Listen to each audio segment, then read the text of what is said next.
Graça e paz a todos. Deus abençoe a todos os nossos irmãos, seguidores do canal Rascunho Teológico. Nós estamos em uma série de cultura bíblica e hoje pretendo concluir essa série, não é? Deus abençoe. Não temos a intenção de exaurir todo o conteúdo, não é? Haja vista que é um compêndio muito grande. Posteriormente, se houver algumas demandas, algumas procura, nós estaremos ampliando aí essa área, não é? Esse estudo. Mas para o vídeo dessa semana nós vamos continuar falando sobre indústria. Nós vamos concluir esse assunto e depois passar para outras situações, a saber, nós vamos falar sobre a vida em sociedade, celebrações de festas em Israel, ordem sacerdotal, lazer e esporte. Entendeu? Então eu vou acelerar um pouco o nosso assunto, tá bom? Deus abençoe. Eu sou o pastor Edivaldo Pereira e você está no canal Rascunho Teológico. Glória a Jesus. Quando vamos pensar sobre indústria, não é? Indústria nos tempos antigos, né? É preciso saber e ter em mente que a indústria, que a era da indústria, por exemplo, de motor a vapor, começou aí a partir de 1770 aproximadamente, mais ou menos isso, pela pesquisa que fizemos, não é? E, portanto, o maquinário, todo o maquinário industrial anterior, antes a esse período, era movido por forças naturais, não é? Tal como o vento, a água, enfim. Então, o vento para rodar os moinhos e a água também servia para mover os moinhos, que faziam moagem de grão, não é?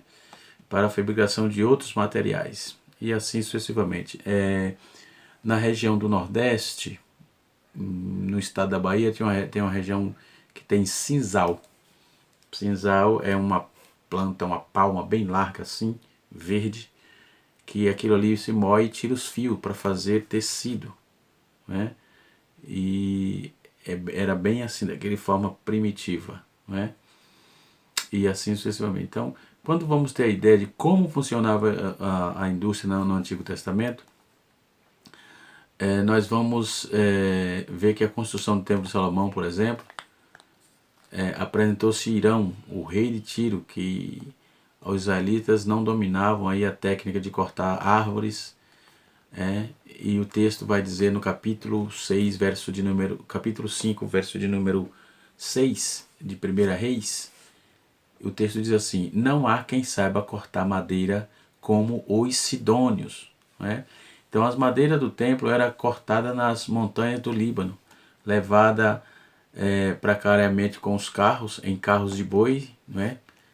Em carro de boi também, isso lá no Nordeste acontecia muito e acontece, possivelmente, quando se coloca aquela junta de boi, e a gente chamava de carrear de boi, né? E esses textos assim, essas historicidades parecem muito com aqueles dias, que ainda hoje em alguns lugares no Nordeste ainda tem, né? O povo ainda vive assim, né? Mas nós estamos na era da informática, da informação, nós estamos na era da tecnologia. Tem lugar no nosso país que ainda não chegou isso. Isso aí não vai tapar o céu com a peneira, ok? Não chegou isso. Tem lugar no nosso país que ainda se usa candeeiro, coloca-se querosene e se usa luz ainda a candeeiro, não tem energia elétrica, ok? Muito bem. Partindo desse pressuposto, nós vamos ver que era feito assim, carregado nos bois, a madeira, né? Então, levava até o porto, colocava em navio de transportes de água até Tiro. É o que está escrito na historicidade aqui, né?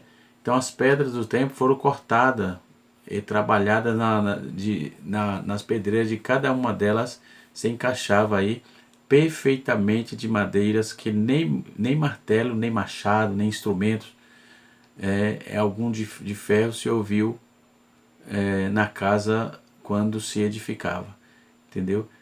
Capítulo 6, versículo de número 6 de 1 Reis, ok? Irão, não o rei de Tiro, mas um especialista em toda a obra da arte da Fenícia, veio da Fenícia, era cheio de sabedoria, de entendimento e de ciência para fazer toda a obra de bronze. Capítulo de número 7, verso 14 de 1 Reis. Né? A fábrica que Irão montou ficava na planície do Jordão, onde havia ali bastante barro para fazer os moldes das peças. Né? Também havia naquele local muita água corrente, água quente, que descia das fontes termais da região, conforme está escrito em 1 Reis, capítulo número 7, versículo 46. Irão fabricou tudo nessa região, então transportava em carros de boi para Jerusalém. Okay? Antes desses dias, desses tempos, né? Porém, na época de Moisés, Deus levantou, aliás, a Bezaleel e a Oliabe, né? Bezaleel e a Oliabe, e deu-lhe habilidade em toda a obra de arte, tanto como pedra, bronze, prata, ouro, né? Na fabricação de tecidos, em desenhos, esculturas para a obra de arte do tabernáculo, não é? E assim sucessivamente. Então, antes de todas as espécies, parecia fazer parte do cenário do céu, porque esses dois artistas foram inspirados pelo Espírito Santo e receberam a sabedoria e conhecimento para trabalharem em toda espécie de materiais, ok? Ou de material, melhor. Então, as profissões daqueles dias, o trabalho não deve ser visto aí como maldição do pecado, mas esse ponto de vista não leva em conta aí que o homem ainda não pecara e receber aí a tarefa de cultivar o jardim, isso no tempo de Adão, não é? Então o trabalho dignifica o ser humano. O sábado do descanso foi dado ao homem para descansar de suas fatigas e de seus trabalhos. Já no Novo Testamento, Paulo vai descrever a respeito do trabalho e ele vai afirmar que os que não querem trabalhar vivem desordenadamente, como está escrito em 2 Tessalonicenses, capítulo 3, versículo 6 a 14. As pessoas não gostam de trabalhar, deve-se observar, a pessoa que não gostam de trabalhar, ou melhor, deve ser observada e caso persista no erro, deve ficar na comunhão, não deve ficar na comunhão dos santos. Paulo que diz isso, não é? E assim sucessivamente. A profissão de carpinteiro, por exemplo, essa é a profissão de carpinteiro. Carpinteiro tem um sentido especial, né? Porque no Novo Testamento era a profissão de José, que consequentemente Jesus aprendeu também, não é? Então é importante notar isso aí. Jesus até começar o seu ministério lá em Israel, Jesus trabalhava como carpinteiro. No evangelho que segundo escreveu Marcos, capítulo 6, verso 3, e Mateus, capítulo de número 13, versículo 55, vai afirmar isso. O texto diz assim: não era o carpinteiro como os de hoje, no caso. O texto vai afirmar que foi a profissão que Jesus aprendeu. Não era os carpinteiros como era hoje, que constrói casa de madeira, mas fabricava móveis, portas. Não era como eles não construíam casa de madeiras, como é hoje. Hoje fabricam porta, né? Fabricam, enfim, baús, arado, grades e etc. Né? Mas eles trabalhavam com todo esse aparato de coisas, ok? Outra profissão que a Bíblia vai nos apontar é os correios, né? É uma profissão comum de mensageiro e era era uma espécie de correio porque havia aí correspondência para ser entregue. Então essa função de correio era muito antiga, né? Curtidores também era uma profissão antiga. Curtidor de couro era bastante comum, pois o couro fabricava sapatos, bolsas, odres, peças de vestuários, até como hoje, né? Armaduras, pergaminho para escritas. Geralmente o curtidor vivia nos arredores da cidade devido ao seu mau cheiro das substâncias que usava, né? E assim sucessivamente necessitava de acesso fácil à água. Então eles ficava bem próximo ali. Outra função chamada de eunuco, né? Pode-se considerar que essa profissão de eunuco ele trabalhava diretamente com mulheres no harém, ia levar as coisas para mulheres no harém, né? Na casa do imperador, do rei, do governador, geralmente era os eunucos, né? Tem algumas funções que as pessoas parece muito com caseiro, né? Que seria governata hoje, alguma coisa parecida, né? Então alguns eram castrados ainda menino, né? Para servir a eunuco eles eram castrados, e outros assumiam que eram eunucos de profissão, sem serem castrados, e ficavam. Felipe evangelizou um deles, né? Conforme está escrito em Atos capítulo 8, que é o que cuidava dos interesses da rainha de Candace, da Etiópia. Capítulo 8 de Atos, verso 27. Né? No Antigo Testamento, o eunuco era bastante influente nas cortes dos reis. Eles tinham, além de ser de confiança. Né? Capítulo 20, versículo 18 de 2 Reis, e Jeremias, capítulo 41, verso 16. Possivelmente Daniel e seus amigos foram feitos eunucos para trabalhar no palácio. Do contrário, suas esposas seriam mencionadas ali, conforme está escrito em Daniel capítulo 1, versículo 9. Outra profissão antiga também é o jardineiro e hortelãs, hortelões, no caso que chamam, né? As famílias mais abastadas, ela contratavam jardineiros e hortelões para cuidar do jardim, das suas hortas e etc., conforme está escrito no capítulo 21 de 1 Reis. Salomão gostava de jardim, então acreditava-se que pessoalmente, que ele cuidava pessoalmente, conforme está escrito em Eclesiastes capítulo 2, versos 5 e 6. Okay? E era costume dos orientais terem jardim, e ser geralmente eles que ficavam na parte da casa, e assim sucessivamente. Outra profissão é os artesãos. Os artesãos e os oleiros, né? A arte de trabalhar no barro era fundamental, conforme eu disse aí no início do vídeo, da nossa parte. Então essa questão que começou os fatores industriais, esses trabalhos e etc e tal. Eles fabricavam barro naqueles dias para os utensílios domésticos, né? Que era usado aí como prato, vasilhas de cobre, prata, ouro, enfim. Então os artesãos tinham funções. Artistas em madeiras também existiam, né?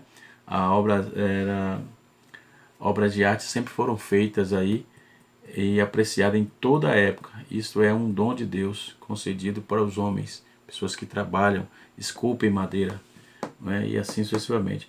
Depois vem o médico, né? E todo o fator medicinal aí, a medicina no caso. É certo que a medicina vem aí se desenvolvendo há muitos séculos, né? Em toda a história da humanidade, nos tempos antigos do Testamento, temos menção de médico, como vamos ver em 2 Crônicas, capítulo número 16, versículo 12, em Jó, capítulo 13, versículo número 4. Então, sabe que os antigos egípcios, por exemplo, ainda na época de José, a medicina era bastante desenvolvida naquele país. Okay? E assim sucessivamente. Então, no Novo Testamento, Lucas era um médico, né, que tornou-se discípulo de Paulo. A medicina se valia de elementos da natureza para curar as pessoas.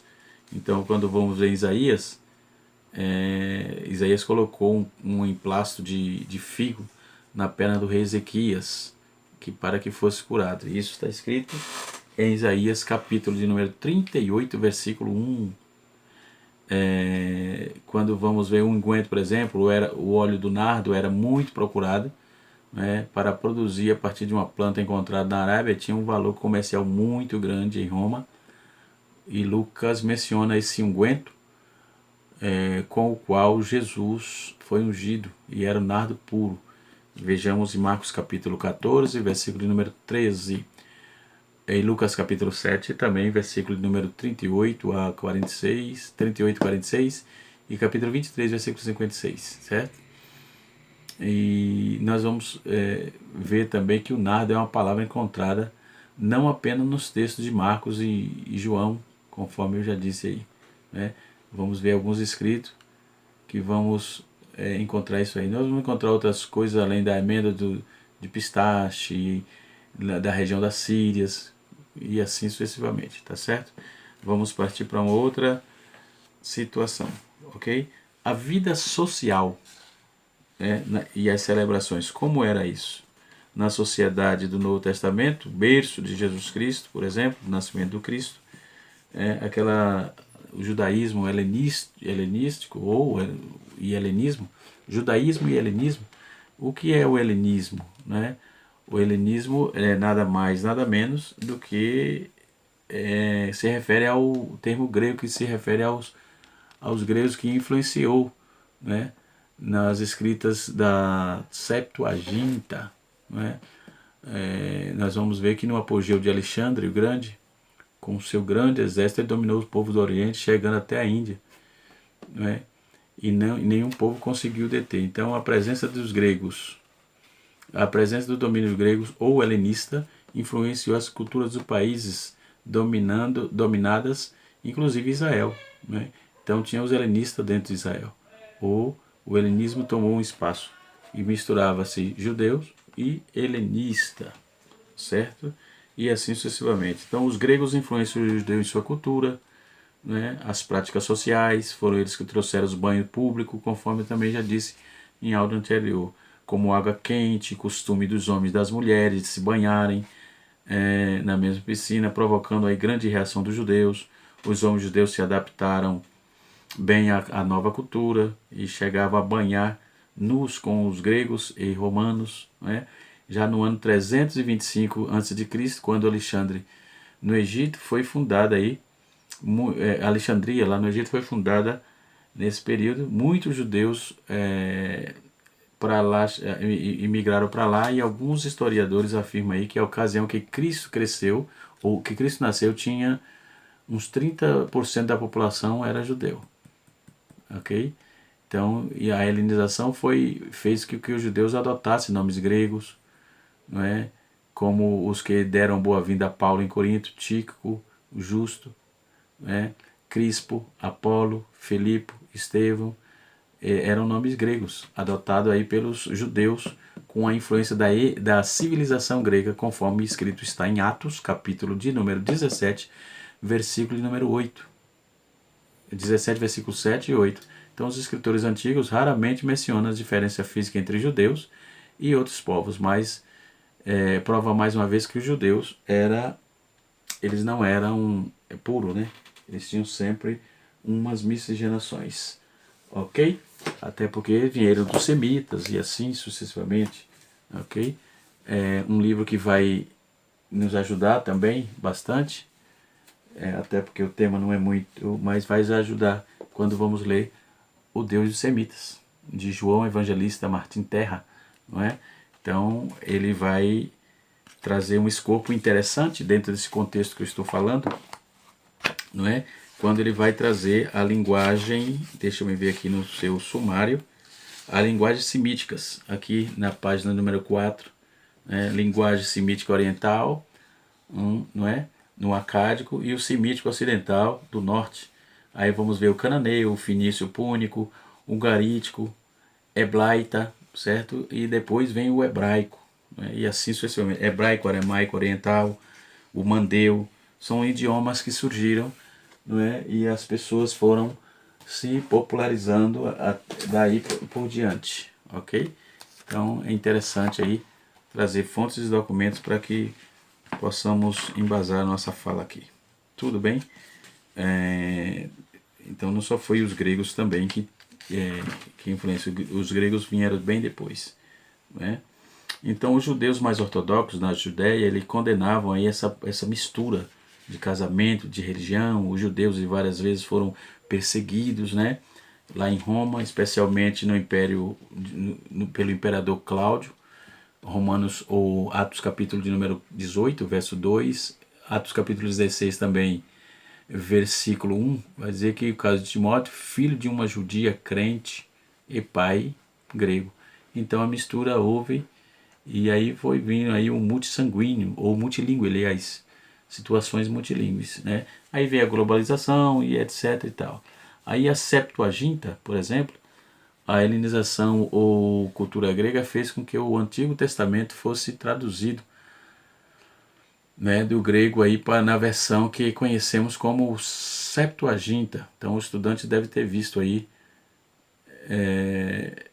o estudante deve verificar essas questões e dar uma olhada nos textos que eu citei para que possa ter um pouco mais de abrangência, ok?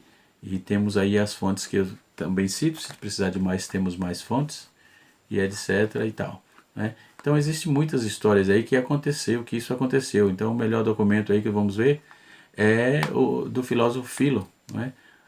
Ele escreveu um documento, né, A Vida de Moisés, né? E esse documento, capítulo 2, 34, 37 até o 45, ele escreveu, né? Ele escreveu o quê? Ele escreveu assim: eles e os tradutores reconheciam que a grande tarefa de traduzir fielmente as leis que procederia da boca de Deus, né? E assim sucessivamente. Até os filósofos já concordavam com essa situação. Depois veio as facções judaicas, não é? Para ilustrar bem isso, eu indico o livro que está até emprestado, esse livro é de Roque Fragliotti, História das Heresias, escrito pelas Edições Paulinas. Tem outros livros, mas eu gosto muito desse, ele é muito claro, é mais objetivo, né? Então eu uso bastante esse material, ele está emprestado, né, a um irmão meu, que também é estudioso, tem aí um canal no YouTube, o professor Elias, né? Deus abençoe Elias. Professor Elias Almeida, você pode adicionar ao canal, ele indica bastante obras lá, ok? E assim sucessivamente. Então nós vamos ver, nos dias, as facções dos judeus, por exemplo, os dias de Jesus dividia-se em várias facções, os partidos políticos, certo erudito que os definiu como uma sociedade dividida pela religião. Imagine as divisões das igrejas hoje, na sociedade daqueles dias, os vários partidos dos dias de Jesus, são os mesmos que podem ser encontrados em qualquer tradição. Por exemplo, o evangelho hoje, denominacional, confessional, não é? A dogmática que chama, cada um criou uma sua específica, né? Então um diz que é isso, outro diz que é aquilo, e aquela confusão que em vez de ganhar, acaba perdendo, né? Por isso que a Assembleia de Deus, congregamos na Assembleia de Deus, e a Assembleia de Deus tem sim uma doutrina única, né? É tanto que temos aqui, né? Eu tive a honra de fazer parte, de estar lá aprovando e tal, aqui, declaração de fé das Assembleias de Deus, né? Mesmo que tenha alguém que crê nisso, crê naquilo, mas a igreja, ela tem a Bíblia para crer, ok? E está aqui, Bíblia aqui, graças a Deus é que não falta. Essa aqui é de Scofield, Cyril Scofield, né? E assim sucessivamente. Então podemos observar que essas facções já existiam. Então os judeus, os saduceus, quem eram os saduceus? Os comentaristas divergem quanto à origem da palavra saduceu. Pensava-se anteriormente que provinha da palavra sadik, não é? O justo, mas não existe comprovações. Os saduceus não foram tipos como pessoas essencialmente justas, mas recentemente sugeriu-se que é um derivativo do nome próprio de Zadok, né? Zadok, mas também não é uma fonte certa, né? São possibilidades, né? Nós vamos ver dentro dessa curiosidade, nós vamos ver palavras aí como diáspora. O que é diáspora? Do hebraico é teftizá. Teftizá quer dizer dispersado, não é? Ou então galute. Um galute quer dizer exílio, não é? E assim sucessivamente. Então é importante notar que dentro desses fatores aí, nós vamos ver que a historicidade é importante para nós, não é? Flávio José vai fazer menção de no ano 70 depois de Cristo, os grandes fontes históricas nesse sentido. Vamos apresentar aí, falando dos saduceus, Flávio José e também o Mishnah, né, que vai nos aludir, nos trazer um esclarecimento melhor, ok? Eu estou correndo para o vídeo não ficar muito grande, ok? E assim sucessivamente. O que fazia os saduceus? Ele negava a ressurreição dos mortos, né, a imortalidade da alma e a recompensa ou juízo eterno. Eles não achavam que seria necessário a existência, né, da vida eterna, como recompensa as três práticas, como recompensa as práticas, as obras praticadas do presente. Também eles negavam a existência dos anjos, dos espíritos, e nisto aí ele discordava abertamente dos fariseus, né, que criam em anjos e demônios. O outro ponto importante é que eles negavam a existência da eleição e um destino preponderante, ou preparado, pré-ordenado, aliás, um destino pré-ordenado para os seres humanos. E acreditava na lealdade, né, na lealdade do homem e em decidir o seu próprio destino, afirmando que o bem e o mal são escolhas humanas e que cada um deve decidir por si. Entendeu? Então ele achava que não precisava da intervenção divina. São heresias que surgiram, né? Depois veio os fariseus também. Tem os fariseus. Quem eram os fariseus? O fariseu ele é convincente, trata desse tópico aí. Vamos ver que essa questão aí. Quem eram os fariseus? O fariseu é uma retrospectiva histórica, as diferenças entre eles e os saduceus, o ambiente farisaico nos dias de Jesus, né? Então essas heresias veio surgindo ao longo do tempo no seio da igreja, não foi fora não, foi no seio da igreja, né? Então esses fariseus eles traziam muitos problemas, porque eles eram muito fingidos, né? Então a teologia dos fariseus, eles quanto à doutrina sobre Deus, também será abordada a esperança da religião dos fariseus e a oposição dos fariseus a Jesus e a forma como os judeus os confrontou. Então os fariseus são a pura manifestação do judaísmo nos tempos de Cristo. E não se consegue aí dimensionar exatamente como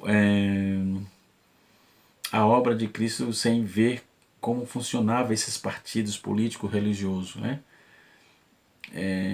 Então nós vamos ver que os fariseus são fruto do longo conflito dos judeus com o paganismo a partir do cativeiro da Babilônia. Na realidade, o cativeiro permitiu o início de um intenso monoteísmo. O segmento das sinagogas, a interpretação do Antigo Testamento feito pelos escribas, a guarda do sábado como sinal de aliança com Deus, não é? E assim sucessivamente. Então os reformadores que viveram depois de Esdras, né, Neemias, foram os precedentes dos fariseus, e assim como os sacerdotes sob a liderança de Zorobabel, e assim vai, né? Então existem algumas diferenças entre os fariseus e os saduceus, ok? Nós podemos contabilizar aqui mais de nove diferenças, né? 9 diferenças precisamente, 8 diferenças, né? Que são essas diferenças, eu vou colocar na descrição do vídeo, né? Você pode pegar depois, tá bom? Para o vídeo não ficar muito grande. Vamos para a próxima, né? Vamos para a próxima. O ambiente do farisaico nos dias de Jesus, como lidavam com isso, os ensinamentos teológicos dos fariseus, né? Que trabalhavam dentro de uma proposta muito forte. E nisso vamos ver aí a questão dos escribas. Os escribas eram judeus que faziam parte de uma classe culta, né? E que se dedicava ao estudo da lei. Então, e fazia parte da exposição da escritura. Sua principal ocupação, a palavra escriba traduzir aí vezes como intérprete da lei, ou um advogado que conhece as leis, doutores da lei, etc. Eram taxados assim, né? As origens desse povo, desenvolvimento, característica, como surgiu isso, né? Depois que o povo retornou do cativeiro babilônico, a comunidade dos judeus foi estabelecida, certo?